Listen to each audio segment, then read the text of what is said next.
Добрый день всем зрителям канала Darklach Review. И сегодня мы поговорим о фильме «Трупак». Режиссером-постановщиком выступил Алексей Амбросьев-младший, сделавший такие фильмы, как «Заблудившиеся», «Волшебная мелодия», «Мои белые ночи» и, конечно же, «Агент Мамба» 2019 года. Место продюсера, как и в первом фильме, занял Степан Порядин. Помимо этого, он еще сыграл эпизодическую роль в фильме, но об этом позже. «Трупак» — это приквел фильма «Агент Мамба», который рассказывает нам историю Трупака, о том, как он познакомился с Мамбасами и, конечно же, его музыкальную часть его жизни. А друга главного героя сыграл Илья Попов. Вместе они с Трупаком работают в деревне и по вечерам записывают альбом, пока Трупаку срочно не понадобилось ехать в город по делам, а Апоз вызывается ему помочь и едет с ним. Так и начинается их приключение. Знаете, мне понравился сценарий фильма, который переполнен всякими изюминками. Почти на протяжении всего фильма вас будут стараться удивлять, и у них это получится, и не один раз. Еще отмечу то, что фильм постоянно в движении. Долгих, нудных диалогов нет. Все диалоги достаточно интересные и живые. Но скажу и про минусы. Это отношения главных героев, а именно Трупака и Апоса. Вроде они друзья, но в некоторых моментах там показывают, что их дружба распадается. Но как по щелчку пальца у них все опять нормально, все хорошо. Даже без объяснений. Ну, кто смотрел фильм, тот поймет. Актерская игра. Актерская игра Альберта Наговицына, конечно же, на уровне. Так же, как и у Ильи Попова. Стоит отметить, что у него это дебютная роль в фильме. Но было такое чувство, что они не до конца раскрылись.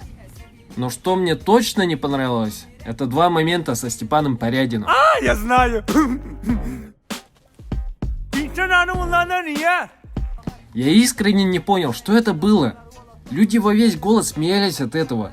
Из-за вставных зубов и глупой речи, что ли? Я не понимаю. Может, здесь есть более глубокий смысл?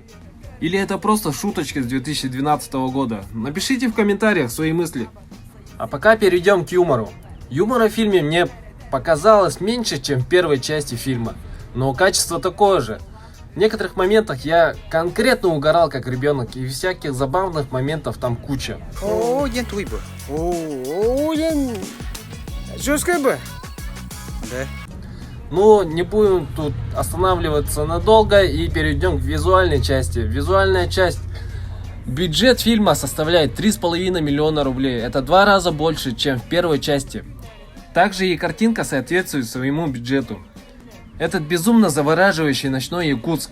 Взрывы, погони, перестрелки, все это есть в фильме, и главное, очень качественно и интересно. Я вот сидел и удивлялся, реально красиво сняли. По визуальной части вообще вопросов нет. Но, возможно, это потому, что я фильм недавно посмотрел впервые. И так как с первого раза все нюансы и косяки заметить нельзя, то мое мнение будет весьма субъективное. Ну все, визуальную часть оставили, она хорошая, все поняли. Перейдем к главному, на мой взгляд, плюсу. И с этого момента пойдут небольшие спойлеры. А мы продолжим. Главный плюс фильма надо слушать. Многие мечтают обо мне, но песни свои я посвящаю лишь тебе. Не хочу пугать, терять тебя хоть как подругу. Хочу, пусть как друг, держать тебя за руку. Приятно, когда думают все, что мы вместе. Урбан Райм, господа. Также меня удивило появление Джиды.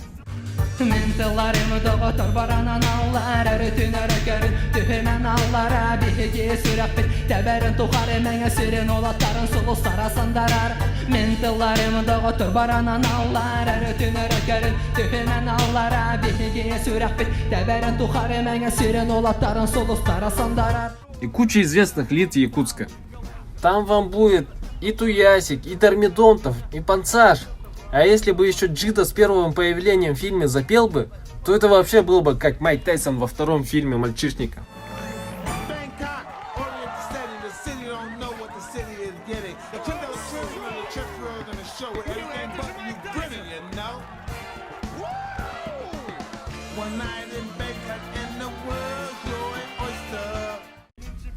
Отмечу еще небольшие ляпы в фильме. Первое. Это одна и та же массовка нескольких моментов. Второй момент. Неснимаемая форма полицейского, который даже на своей свадьбе в ней. Могли бы для разнообразия костюмчик подобрать, может. Ну и третье. Это мотивы главного героя стать преступником. Их у него нет. Вроде как по началу фильма он был таким правильным, но когда попросили его вскрыть тачку, чтобы угнать, главный герой, даже не моргнув глазом, так просто начал свою бандитскую карьеру. Но это основные моменты, которые бросаются в глаза. И перейдем к заключению. В общем, фильм получился очень ярким, молодежным и интересным. Отдохнуть за этим фильмом с попкорном в руках будет самое то. Ну и хотелось бы побольше таких качественных фильмов. Пожелаю удачи всем киноделам нашей республики, чтобы дальше радовали и удивляли зрителей. А с вами был Дарклах Ревью. Всем пока!